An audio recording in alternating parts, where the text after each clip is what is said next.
water is life. This is a truth as old as the mountains and as clear as a river's first spring. Every year the sky blesses us with a great gift, the monsoon rains.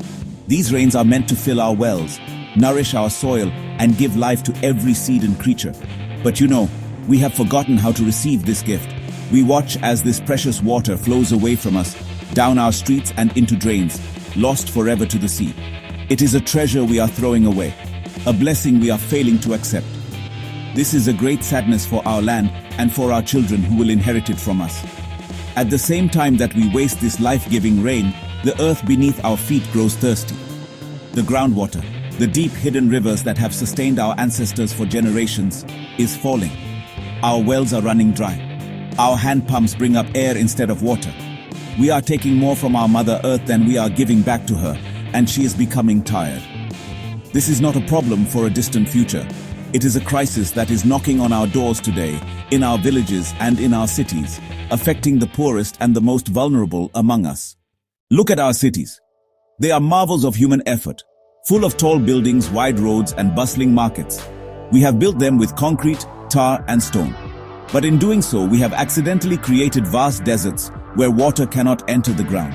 When the rain falls on our cities, it does not see soft soil or thirsty roots. It sees only hard, unforgiving surfaces. The rooftops, the paved streets, and the concrete courtyards act like a giant shield, preventing the water from completing its natural journey into the earth. This is the great mistake of our modern development. Instead of being a blessing, the rain in our cities often becomes a problem. It has nowhere to go, so it rushes with great force into our storm drains, carrying with it the dirt and waste of the city. These drains were built to carry the water away as quickly as possible, to send it into our rivers and then out to the ocean. We treat rainwater like an enemy to be expelled, not a friend to be welcomed. This rapid runoff not only wastes the water but also causes flash floods that damage our homes and disrupt our lives, turning a gift from nature into a temporary disaster. This process starves the ground beneath our cities. The groundwater level falls lower and lower each year because nothing is being returned to it. We dig deeper and deeper borewells, chasing the water as it retreats further into the earth. We spend enormous amounts of energy and money to pump this water back to the surface. We are fighting a losing battle, working harder each year to get a resource that the sky delivers to our rooftops for free. We have built our homes on top of a drying well, and we are not doing enough to refill it. We must change the way we see our cities. We must see them not as concrete jungles, but as water catchments, as places that can live in harmony with the natural water cycle. Every rooftop, every park, every open space is an opportunity to save water. We have built our cities in a way that rejects the rain. Now, we must learn to rebuild and redesign them in a way that invites the rain in, allowing it to seep gently back into the soil, to quench the thirst of the ground on which we all stand. It is time to make our cities soft and porous again. The solutions to this great problem are often surprisingly simple. They do not always require big machines or vast sums of money. They require wisdom, community effort, and a desire to work with nature. The most powerful method begins right where we live, with rooftop rainwater harvesting. Our roofs are like giant plates that catch the pure, clean rainwater. Instead of letting it flow into the drain, we can guide it through pipes into a storage tank. This water can be used for washing, for our gardens, or after simple filtration, even for drinking. Every house can become its own water source. For the water we do not store, we can create a path for it to return to the earth. A simple soak pit, or a percolation pit, is one such way. This is nothing more than a pit dug in the ground, filled with layers of gravel and sand. When rainwater is directed into this pit, it is naturally filtered as it seeps slowly down through the layers, eventually joining the groundwater below. A soak pit is like a reverse well. Instead of taking water out, it puts water back in. Every neighborhood can have several soak pits, turning small, unused spaces into powerful recharge zones. In larger areas like community parks or fields, we can build percolation tanks. These are larger, artificially created surface water bodies that are built to hold rainwater and allow it to percolate into the soil over a longer period. They act as reservoirs of patience, holding the water still so the earth has time to drink its fill. Similarly, we can recharge our existing bore wells. Instead of only drawing water out, we can direct filtered rooftop rainwater back into the borewell, sending it directly into the deep aquifers that are most in need of replenishment. Across our rural landscapes, the simple check dam holds immense power. A check dam is a small barrier built across a stream or a small river. It does not aim to stop the water completely, but to slow it down. As the water pools behind the dam, it spreads out, giving it time to sink into the ground on either side of the stream, recharging the wells of the entire area.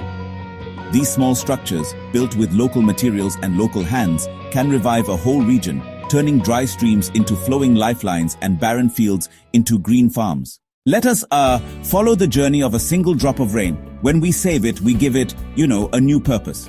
Imagine this drop falling on a rooftop. Instead of rushing into a gutter, it is guided into a pipe. It flows into a simple filter filled with sand and charcoal, which cleanses it of any dust from the roof. From there, it enters a large underground tank, joining millions of other drops. Here, it is safe and clean, ready to be used by the family for their daily needs. This family is now less dependent on a distant water supply. They have their own water, a gift from the sky they have chosen to keep. Now, imagine another drop. This one flows from the roof into a percolation pit. It trickles slowly through layers of coarse stones and fine sand. This journey is a process of purification and patience. The earth's layers act as a natural filter, cleaning the water as it descends. The drop leaves the surface world behind and slowly, gently, makes its way down into the deeper layers of soil and rock.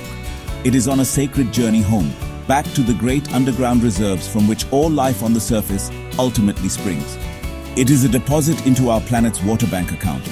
This journey, honestly, matters more than we can imagine. When millions of these drops make this journey, the results are magical. The groundwater table begins to rise. Wells that were dry for years begin to fill up again. Hand pumps that required great effort now deliver water with ease. The soil itself becomes moist and alive, able to support healthier crops and stronger trees. Farmers can plant with more confidence, knowing their wells will not betray them. Trees grow deeper roots, making our environment greener and more resilient to drought. The benefits ripple outwards, touching every part of our lives. When water is plentiful, women and girls do not have to walk for miles to fetch it, giving them more time for education and other work.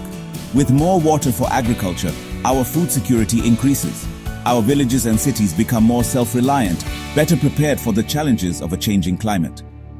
All of this begins with the simple, conscious decision to save a single drop of water and help it return to the earth. We are not just saving water, we are restoring a broken cycle and reviving our world. The task before us may seem vast, like trying to fill the ocean with a cup. But we must remember that the ocean itself is made of single individual drops.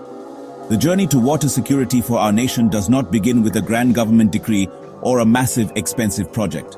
It begins with you. It begins in your home, on your rooftop, in your backyard, and in your neighborhood. It begins with the simple, powerful decision to become a water saver, a water warrior, a guardian of this precious resource for the generations that will follow us. Do not wait for others to act. Look at your own home. Can you install a simple system to catch the rain from your roof? Can you and your neighbors dig a small soak pit in a corner of your lane? These small actions, when multiplied by millions, have the power to change the destiny of our land. We have the knowledge. We have the simple tools. What we need now is the will to act. We must make saving water a part of our culture, a daily habit as natural as breathing. Let every school, every office, every factory, and every temple become a place of water conservation. This is a call to action for every Indian. Be the drop that starts the ripple of change. Talk to your family, your friends, and your community leaders. Share this simple knowledge. Show them how easy it is to save the water that falls on our own homes. Work together to build a check dam on the stream near your village. Let us launch a people's movement for water, driven not by orders from above, but by a deep love for our land and a profound sense of responsibility for our future. Let the slogan, "Be the drop, save rainwater, save the future," echo in every street and every home. The future is thirsty. It is looking to us, to the choices we make today on this second day of August, 2025. Will we let our wells run dry and our rivers die?